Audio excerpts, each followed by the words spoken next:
Olá a todos e a todas, bem-vindo e bem-vindas a uma nova palestra do nosso ciclo sobre oceanos, um ciclo realizado pela Aliança Francesa em Florianópolis, com a Marilyn Pélican, e pelo Consulado Geral da França em São Paulo, e então comigo, Nadège Mézières. Hoje recebemos Vítor Queiroz. Eu vou apresentar ele rapidamente, só para avisar vocês que é um pouco um formato diferente hoje de palestra, vai ser um formato um pouco mais curto. Estou muito feliz de receber o Vítor Queiroz. Vítor é antropólogo, ele é professor adjunto no Departamento de Antropologia da URGS. A URGS é uma universidade muito querida por mim. Eu fui pós-doutoranda lá. E o Vítor, eu convidei o Vítor porque o Vítor é especialista em história cultural da música e da antropologia da música e da música em particular, e ele escreveu um livro que foi publicado em 2019. Esse livro se chama, então, Dorival Caymmi, A Pedra que Ronca no Meio do Mar. Foi publicado pela editora Papéis Selvagens, que no consulado gostamos muito, na embaixada também. A Papéis Selvagens publicou há pouco um livro da Suzanne Césaire, um livro que se chama A Grande Camuflagem, e é um livro que foi apoiado pela embaixada. Enfim, voltamos para o Vítor. E então, o Vítor escreveu esse livro intitulado Dorival Caymmi, sobre esse músico baiano, Dorival Caymmi, esse músico baiano que tem o mar, a pesca e os pesquisadores como temas centrais da sua música.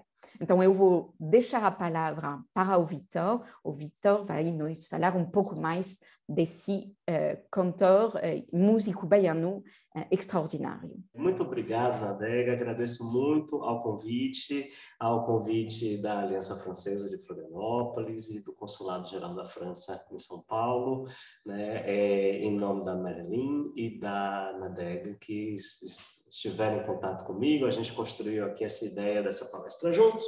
Bom, vamos falar um pouquinho, como o tempo é curto, eu vou tentar correr o máximo que eu posso. Se depois qualquer coisa vocês assistam com aquela velocidade reduzida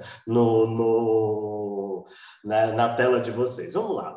O Dorival Caymmi, como a Nadège já falou, essa pessoa simpática que está aqui na sua velhice, na sua casa, no apartamento no Rio de Janeiro, ele foi desde cedo chamado de cantor do mar, por seu compadre, a grande amigo Jorge Amado, já vou falar mais um pouquinho dele, de enternecido poeta dos pescadores, né? E ele ficou muito conhecido por um gênero musical que, depois de um tempo, né, a partir da década de 40, 50, foi sendo chamado e se estabilizou o nome de canções praieiras. Isso que vocês estão vendo na tela é o Cancioneiro da Bahia, que é, enfim, o primeiro, digamos, songbook, né, que a gente tem aqui no Brasil, tirando talvez algumas coisas do Catulo da Paixão Cearense, com algumas letras, né, no início do século XX.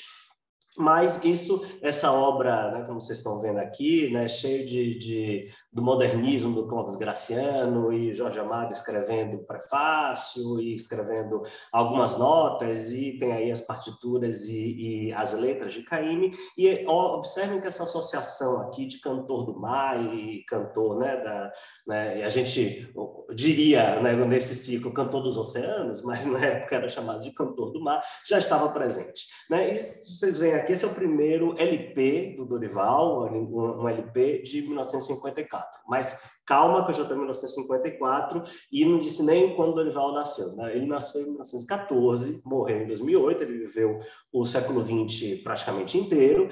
E esse LP é uma tecnologia de gravação muito recente no Brasil da época, é um LP, né, gravado em 53, lançado em 54, e, na verdade, ele já tinha uma carreira grande, né? Ele nasceu na Bahia, no estado do Nordeste brasileiro, e foi, não querendo ser cantor, foi tentar a vida, tentar a sorte, no Rio de Janeiro, em 38, né? Então, capital federal, e logo ele, né, dá uma sorte danada, consegue cantar no rádio, consegue ter uma música dele lançada por Carlos Miranda, enfim, é uma pessoa que tem uma carreira aí a partir de 38 de bastante sucesso, né? E obviamente lança muitas coisas em 78 RPM, que era um formato de gravação anterior. Então, nesse momento, em 53, 54, ele é um dos primeiros brasileiros a gravarem LPs e, né, sintomaticamente, o primeiro LP dele, ele elege Canções Praeiras para gravar. Então, essa associação está aí o tempo todo, e temos também um quadro dele aí, além de um compositor e cantor, né, de muito talento, né, enfim, inúmeros outros talentos também, uma pessoa muito simpática, uma pessoa muito sociável, mas um desses talentos artísticos era também, né, uma carreira aí longa de pintor amador. E aí vocês veem outro disco, essa associação Caymmi e o Mar, etc. E aqui temos Caymmi visto por um de seus amigos, que é Pierre Berger. Mas antes de falar do Pierre Berger, temos aqui essa associação com o mar e com o orixá Iemanjá. Bom, essa associação não é muito simples e direta quanto parece. Então, né, estávamos lá em 38, fomos até a década de 50, e aqui estamos voltando um pouquinho no tempo, nos anos 40, né, no momento em que Pierre Berger está chegando na Bahia. Né? E o acesso de Caymmi a Pierre Berger se dá por Jorge Amado. Jorge Amado é um romancista super conhecido, e eles se tornaram muito amigos né, a partir de 38, a partir de quando eles convivem ali no Rio, muito amigos mesmo, né, compadres e pessoas que tiveram intimidade durante a vida inteira. E, né, ele conhece, né, através de Jorge, se torna também muito amigo do Pierre Berger e do Hector Pare de Bernabó, o Caribé. Já vou voltar aqui para essas fotos e ver duas esculturas do Caribé que estão no Museu de Arte Moderna da Bahia. Muito bem. Mas aqui temos esse Pierre Berger, né, olhando, né, um Dorival Caymmi, que está visitando Salvador, né, ele não morava mais em Salvador, e tem essa associação aqui com o mar e com Itapuã. Mas observem também que esse contato com esses, né, essa associação segue uma foto no final da vida dele, né, mas essa associação passa exatamente por esse grupo de amigos, né, e aqui ele está com o Jorge, né, o grande amigo dele. E vejam que essa associação do mar é comum a esse grupo de amigos, que tem um projeto artístico basicamente em comum, né? O que a gente tem como identidade baiana hoje, né? Com Baiana de Acarajé, com Orixá, com sei lá o quê, né? Isso se deve muito também à agência e influência desse grupo de pessoas, obviamente não só eles. Bom, não dá aqui em 20 minutos para tecer, né, abrir a rede que leva a esse grupo a ter um grande impacto, mas acreditem em mim. Por enquanto, acreditem em mim, eles tiveram um grande impacto aí na criação dessa tal de identidade baiana moderna, e Caymmi é uma dessas pessoas, né? Eles têm um projeto artístico basicamente muito parecido, né? E que descrevem basicamente uma Bahia popular, uma Bahia muito relacionada ao candomblé e uma Bahia negra, né? E desse grupo, o único que era, né, que a gente pode dizer que é negro, e já vou falar sobre isso, porque o próprio, né, não necessariamente se chamava assim, ou não se chamava assim de modo coerente o tempo todo, e, né, temos aí, e também metade desse grupo era de estrangeiros, né, ou seja, Pierre Berger, Caribé, 2 estrangeiros, 3 pessoas brancas e um, vamos dizer assim, não branco, que era o Dorival Caymmi. Bom, e no acesso a essas pessoas é interessante que o Dorival também, né, nos anos 40 e depois 50, 60, ele também vai o que ele via, né, na sua infância em Salvador, né, como candomblé, né, e quando ele frequentava a praia de Itapuã, essa foto, né, já está morando no Rio de Janeiro, já está adulto, mas ele frequentou essa praia na adolescência. Muito bem. E no contato com essas pessoas que ele também vai se sentindo à vontade, também por uma série de outras coisas, já é um homem de sucesso naquele momento, na década de 40, 50, etc. E na década de 60, finalmente, ele se converte, de fato, ao candomblé. Ele raspa o santo, ele faz a cabeça, né, no candomblé do Opofonjá. Tem aí uma passagem entre o candomblé do Gantuá e do Opofonjá. Muito bem. Então, só para vocês verem aqui diversas aparições de Iemanjá, né? Tem o Iemanjá de Jorge Amado, aqui no Mar Morto, a Janaína, e tem o É Doce Morrer no Mar, uma música dos dois, uma das raras músicas de Caymmi que tem parceria, geralmente Caymmi compunha sozinho, né? É Doce Morrer do Mar com letra de Jorge. Aqui temos, vocês já viram, né, uma belíssima Iemanjá, né, numa escultura pública do Caribé, e aqui uma Iemanjá incorporada numa filha de santo do terreiro de Joãozinho da Gomeia, também, né, logo quando o Pierre Verger chega a Salvador. Muito bem. Então, além dessa convergência de temas, tem também uma convergência estética, mas isso também não vai dar para falar aqui. Então, a convergência estética de como essas pessoas, né, tratam esses temas e tratam essa Bahia que eles né, tratam. Muito bem. Mas, para falar mais especificamente do mar de Caymmi, né, dos oceanos que atravessam a obra dele, eu vou puxar um fio por outro francês, que é Albert Camus, e que ele visita o Brasil em 1949 e escreve no diário dele, está ali, né, sendo, né, ciceroneado por Manuel Bandeira, né, com esse grupo Jorge Amado, e chega-se a Caymmi, e Caymmi canta uma noite, né, numa reunião, e Camus ouve, e ele fala assim, estou absolutamente seduzido, ele escreve no diário dele. E ele marca uma ideia de popularidade, né, alguém muito popular, todos cantam os sambas que ele faz, e a música dele é a mais triste. Né? Então, eu queria marcar essa tristeza, e em algum momento ele chama Caymmi, e observem, de Un Noir. Né? Então, nesse momento, né, Caymmi jamais, né, a imprensa da época, ninguém racializava ele, ninguém chama, nem o próprio, nem a imprensa, nem ninguém. Então, é um olhar estrangeiro, assim como esse olhar estrangeiro, né, que sintomaticamente observa a imagem, ressalta a cor de pele de Caymmi, né? Também esse olhar estrangeiro de Camus que vai olhar para isso. Tudo bem, mas deixa a negritude, como vocês já viram, que é cheia de nuances, para daqui a pouco, e vamos de novo chegar nessa tristeza e nesse mar de Caymmi. Bom, essa é só a carteira profissional de Caymmi, só eu falei daqui a pouco, mas só uma nota de rodapé. Essa carteira profissional é só só aos olhos de um estrangeiro ou aos olhos da documentação que a gente encontra coisas como cor parda, né, nariz grande, coisas assim, né, racializando esta pessoa. Muito bem.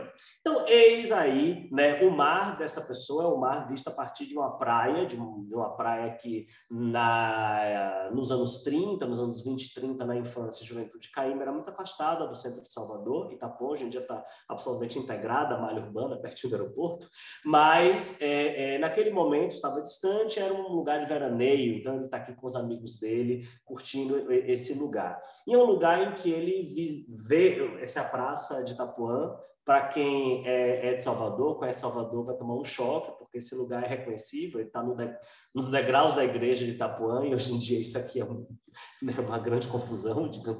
Teria, no mínimo, 5 ônibus passando nessa foto, se fosse tirada hoje, mas esse lugar, né, mais ou menos distante, mais ou menos... Né, e vejam, não é só um lugar distante, mas é um lugar em que, né, que Caymmi vai recriar através, né, da sua memória, já morando no Rio de Janeiro. Ele vai falar dessa Itapuã durante muitas décadas, ele vai lembrar exatamente da vida dos pescadores como eu disse, né, todos eles são negros, não aparece nenhum branco na música de Caymmi, né? As pessoas são morenas, negras, pretas, enfim, né? Não há nenhuma qualificação racial né, que não seja essas, né, esses tons de pele. Então a gente imagina que são todas pessoas de pele escura, e esses pescadores estão aí sendo cantados por Caymmi. Obviamente é uma praia de Itapuã que é distante no tempo, distante no espaço. Ela tem esse algo, né, esse algo primitivista também, inclusive para o próprio Caymmi, mas também, né, tem essa ideia de um lugar paradisíaco, né, uma espécie de Shangri-La, um lugar em que ele vai voltar sempre. Mas esse lugar paradisíaco, ao mesmo tempo, está marcado, como o Camus percebeu, né, eu acho impressionante ele ter percebido isso em algumas horas, né, mas ele geralmente os estudiosos não percebem passando muito tempo com Caymmi, que é exatamente esse monte de combinados aí na obra de Caymmi, inclusive entre, né, um Caymmi ensolarado. Então as canções praieiras dele, as canções que falam do mar, tem, né, um tom ensolarado e ao mesmo tempo uma tragédia muito grande. Então, né, se fala de pescadores que vão para o mar e não voltam, de jangadas com corpos ruídos de peixe, enfim, cenas super trágicas, e ao mesmo tempo, né, uma reiteração de é o trabalho, é a vida, é a fé em Iemanjá, e são esses homens que estão alimentando suas esposas, estão, enfim, alimentando ali a vida dessa comunidade. Isso também, num plano propriamente musical, né, dessa saudade de Itapuã, a gente tem exatamente, né, uma mistura de samba de roda, né? Então você tem trechos fortes de samba de roda, quando ele canta, o próprio título do meu livro, né, a pedra que ronca no meio do mar, tem no seu dorso sentada, ia, né? A moça bonita de cabelo verde. Enfim, e aí entra um samba de roda, mas, ao mesmo tempo, você tem toda uma leitura de música que a gente chamaria hoje em dia de música de concerto, música erudita, principalmente francesa. Observe, principalmente do Massenet e do Debussy, né? Mas também de entre outros autores, e ele vai exatamente entremear tudo isso no violão dele, nas canções praeiras. As canções praeiras, elas são tecnicamente difíceis de interpretar, se a gente for olhar o violão dele, né? Porque, né, como música de concerto, né, as canções de Caymmi não são a linha cantada e sua harmonia, né? Tem ali de fato uma escritura muito entre aspas, porque ele não escrevia partitura, né? É alguém que teve inclusive uma educação que a gente diria hoje, ele não passou do que equivale hoje ao ensino ensino fundamental, né? Ele não fez ensino médio, né? Enfim, não fez. Então, mas é alguém que, obviamente, lia escrevia muito bem, mas não lia escrevia partitura, e alguém também que tem uma erudição autodidata. Então, assim, esse ouvido dele, né, do Massenet, do Debussy, vai muito também de alguma coisa que ele achava interessante. Muito bem. Então, vejam aí que temos, né, música erudita com samba de roda, tem primitivismo com alta modernidade, essa pessoa gravando LP, e uma ideia também muito moderna de montagem.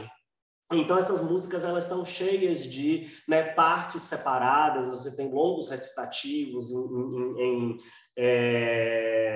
geral, né, declamados e lentos, por exemplo, né, agora não veio nenhum recitativo na cabeça, mas enfim.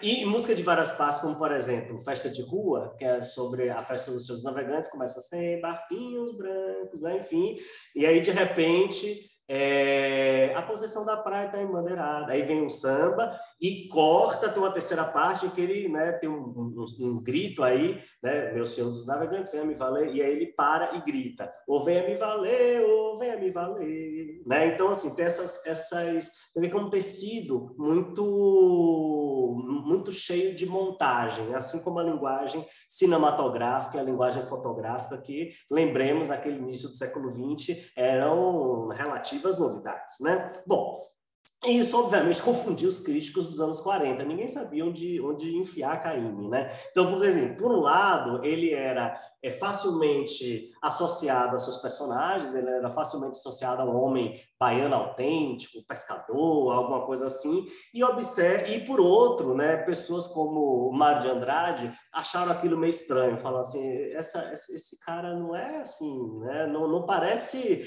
ele parece ser estudado demais, embora esse estudo tenha sido autodidata. Então essa pessoa, né, deixou todo mundo, né, uns esquemas classificatórios da época, para usar uma expressão mais em antropologuês, um pouco baratinados. Muito bem, mas tem uma outra questão das canções praieiras e do mar de Caymmi, né, e de como ele vai qualificando Iemanjá, Sereia, Janaína, tudo isso, né, que é uma presença constante na obra dele, que é exatamente um diálogo entre presença e ausência, um diálogo exatamente com o silêncio. Né? Estamos lidando com uma pessoa que...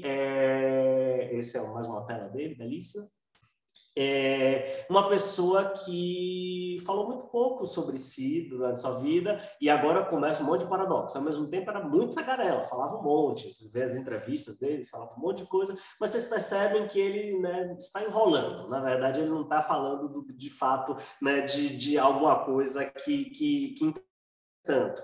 Outra coisa, essa pessoa, né, que chega no Rio de Janeiro e é visto como baiano autêntico, etc., e, digamos assim, ele vai se tornando cada vez mais negro, como já disse, cada vez mais baiano, inclusive aderindo ao candomblé à distância, né, estando no Rio de Janeiro e com o passar do tempo. Então, observe que essa própria identificação dele com alguma coisa ali passa, inclusive, por esses olhos estrangeiros, passa, inclusive, por esse monte de negociações com muita gente. Basicamente, uma pessoa que viveu o século XX inteiro e que também esteve em contato com pessoas muito importantes do século XX inteiro. Então, assim, falar de Caymmi é falar de uma rede grande de pessoas. Muito bem. E também temos o próprio silêncio composicional. As músicas vão ficando cada vez menorzinhas, né, quando o tempo vai passando. Mas vejam, isso, na verdade, só é o reforço de um processo composicional que já existia desde os anos 30. Né? Ele, na verdade, ele vai cada vez mais lapidando, a obra dele é muito mais uma criação, aquela criação por retirada do que por adição. Né? Então, né, você tem as canções, como eu disse, elas são bastante complexas. Agora, ouçam, vocês não vão ouvir complexidade nenhuma, porque tem um jogo aí de uma simplicidade laboriosamente construída. Né? Então, não à toa, essa pessoa levava, digamos assim, alguns meses, no mínimo, para produzir algumas canções, e tem casos de canções produzidas em uma década. Né? É o caso famoso de João Valentão, que é exatamente uma canção praieira que leva 10 anos para ser concluída. Então, é um artesão muito delicado, e observem quando ouvirem Caymmi, ouvirem o mar de Caymmi, né, exatamente esse monte de tonalidade, né? E aí tonalidade, não só falando tonalidade propriamente dita, de harmonia tonal, mas esse monte de nuances, esse monte de humores, esse monte, inclusive, de vazios e silêncios na obra dele. Né? Observe que muitas vezes a voz para e o violão continua, muitas vezes os dois param, e muitas vezes, né, tem uma série de narrações que são elusivas. Caymmi não costuma dizer as coisas diretamente, ele vai descrevendo cenas como se fosse um cinema, realmente um álbum de fotografias. Ele vai botando uma foto atrás da outra, uma foto atrás da outra, e quem faz isso na cabeça, né, quem resolve o quebra-cabeça é, de fato, o ouvinte. E observe de novo, né, que esse violão, aí se a gente for lidar especialmente com o violão dele, né, observe como ele mimetiza o tempo todo o movimento do mar. Então, veja, não só Caymmi trabalha com o mar o tempo todo como tema, com o mar, com os pescadores, com Iemanjá, mas, de fato, tem aí um trabalho de observação e transposição de códigos, né, do violão dele, transpor exatamente o mar. Observem, por exemplo, no início do Mar, que era a música que ele mais gostava dele, né? Em que você tem uma oscilação de arpejos, né? uma indefinição do centro tonal, uma coisa que vocês vão ouvir, vai lembrar bastante do Debussy, mas não só. E nessa oscilação, você vê, de fato, um mimetismo de ondas que vão quebrando, né, na beira da praia,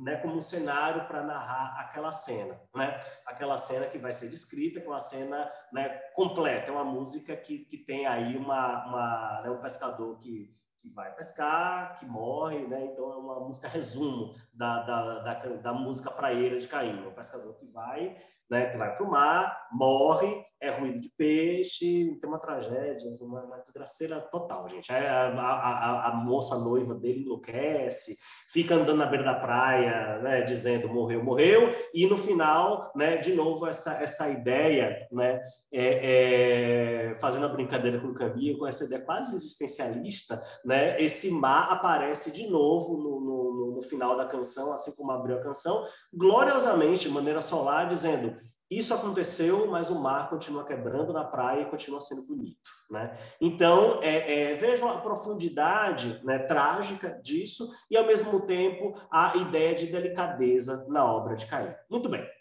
E aí, concluindo aqui, falando, né, temos aqui uma inversão, para vocês não ficarem distraídos com o Manuel Quirino, vou deixar de novo aqui nesse barquinho. Tá. Temos aqui propõe uma inversão, né? Porque não se trata, como estou trabalhando aqui, né, não se trata de pensar a obra de Caíme, né, como a gente costuma fazer, né, digamos assim, uma sociologia rasteira diria assim: Caíme representa o mar, Caíme canta o mar, Caíme canta Iemanjá, representa Iemanjá, né, essas coisas, né, como se tivesse uma divisão entre alguma coisa real, alguma coisa experimentada e alguma coisa feita e composta. Na verdade, isso tudo se entremeia na vida dessa pessoa, né? E não só isso, como eu acho que a gente pode inverter essa flecha sociológica e se perguntar, pelo contrário, como o mar, como o oceano, como uma série de histórias coletivas, histórias inclusive racializadas coletivas, né, se dão a ver, se tornam presentes, né, e inclusive na obra de Dorival, inclusive as divindades. E aqui esse é o caso de Iemanjá, que na obra inicial de Caíme, o candomblé aparece de uma maneira um pouco exotizada, né? Digo, é isso, ele é um homem que frequentava, quando era criança, adolescente, uma outra festa de candomblé, como curioso, né? Uma coisa assim, né? E o candomblé, observe na própria festa de rua que eu citei, tem de toda a parte, veja um baticu de samba, batuque, capoeira e também candomblé. E esse candomblé soturno é soturno mesmo. Os acordes que acompanham são acordes meio, né, tem uma coisa de medo aí, né? E observe como isso vai se transformando na carreira dele, e quando a gente chega em uma canção de 75 como Sargasso Mar, né, de um modo muito bonito, a canção termina, né, a canção vai terminando nela mesma, depois vocês escutem, é uma valsa estranha, que vai, parece que a valsa vai se autoanulando, e no final, o que ressoa é uma cantiga por Orixá e Iemanjá, é um orim, né, como se diz no candomblé, um orim Iemanjá belíssimo e super simples, que que termina, né, que termina a canção. Então, a canção... E temos aqui, finalmente, a visão de alguém, a visão de um crente, né? A visão de alguém que vai, de fato, nesse momento, estar acreditando nessa divindade. Bom, e rapidamente sobre raça, né? Temos aqui a Bahia, né, da juventude de Caíme, mais propriamente da geração anterior, a Bahia, né? Lembremos que era o mundo do racismo científico, então era a Bahia do Raimundo Quirino, que era antagonista do Raimundo Rodrigues, esse vocês devem conhecer um pouco mais, né, que estavam ali pensando raça, pensando, né, de formas meio esquisitas, né, colocando, né, qualificações morais no corpo das pessoas, assim como, né, desculpem passar muito rápido, mas assim como os documentos profissionais dos anos 30 de Caíme faziam, né, não obviamente da mesma maneira. Mas temos aqui exatamente nesse mar, um mar muito maior, o mar do Oceano Atlântico. Então, por acaso, eu escolhi algo retirado do Trato de Viventes do Luiz Felipe de Alencar, que será a próxima palestra, então, né, na verdade, tudo combinado. Tô mentindo, não tem nada combinado. Muito maior, um oceano que exatamente, né, de milhões de escravizados que vieram para as Américas, né, e que são alguns dos descendentes de Caymmi, os outros descendentes são italianos, né, o nome Caymmi é um nome italiano. Mas, enfim, e aí temos o terreiro de candomblé de Caymmi, que é o Pó-Fonjá, essa é a manhaninha, exatamente a fundadora do terreiro, no início do século XX. E aqui temos esse momento nos anos 60, 70, essa foto deve ter sido tirada nos anos 70, 80, na verdade, uma foto sem data, e temos aqui Caymmi, Jorge Amado, que está aqui de costas, e Caribé, só não está VG aqui, e nem é VG fotografado. Ao redor aqui de uma menininha do Gantuá. Então, nesse momento, eles todos são, de fato, como diria Gramsci, falando em outro italiano, intelectuais orgânicos do candomblé, de fato, né? Então, eles são basicamente propagandistas do candomblé baiano e principalmente dessas grandes casas da nação Queto, que é o terreiro do Gantuá, do Pó-Fonjá e Leia Nassoká, a Casa Branca. Muito bem. E aqui temos a sucessora enfim, uma das sucessoras, depois de várias, que é a Mãe Estela de Oxóssi, que não está mais entre nós, morreu em 2018.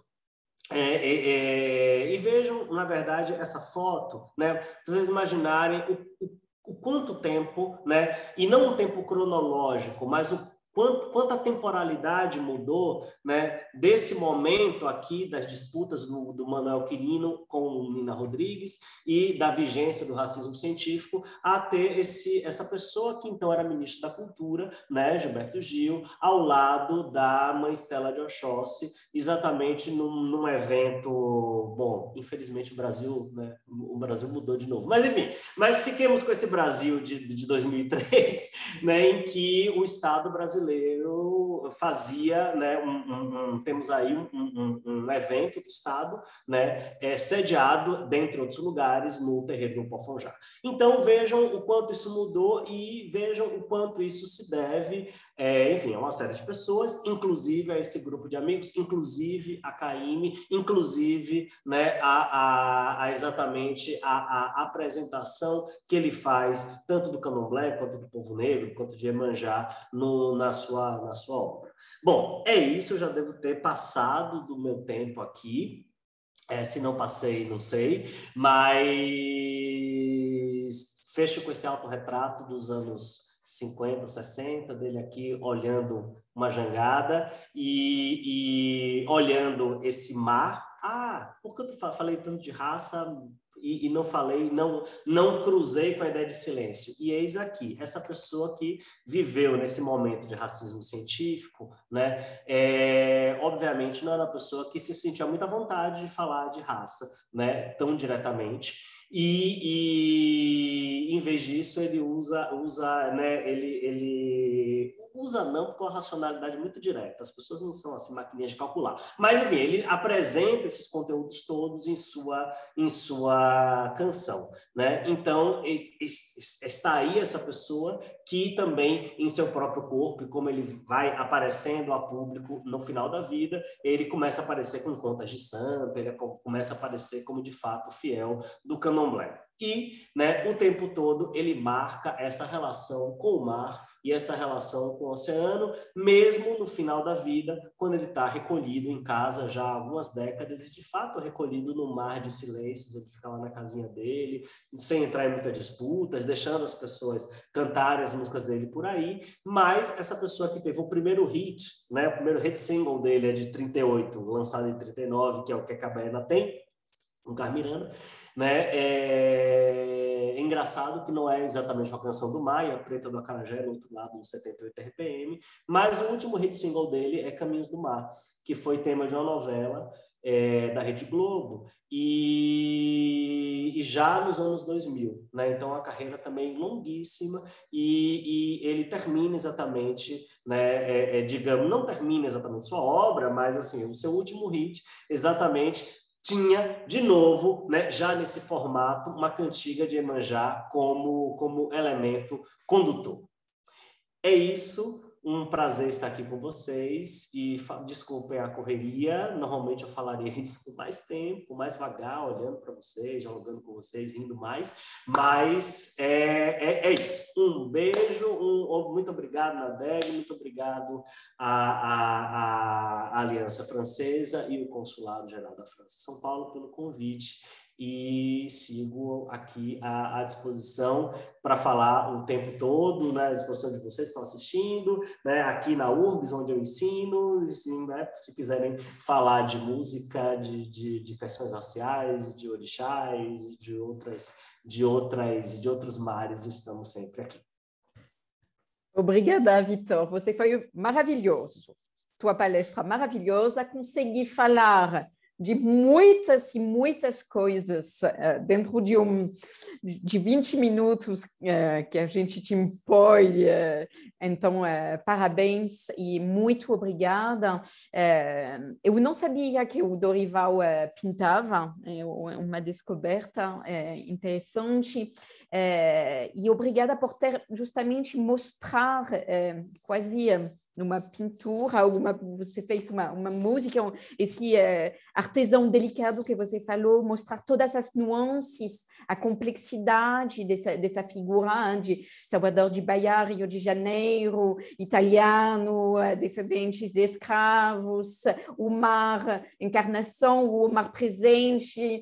E também eu gostei muito quando você falou do violão com o movimento do mar, enquanto o mar vai movimentando, não sei, o seu pensamento, a sua música, enfim, adorei, muito obrigada, Vitor, foi ótimo, obrigada a todos e a todas. Eu que agradeço, tchau, tchau.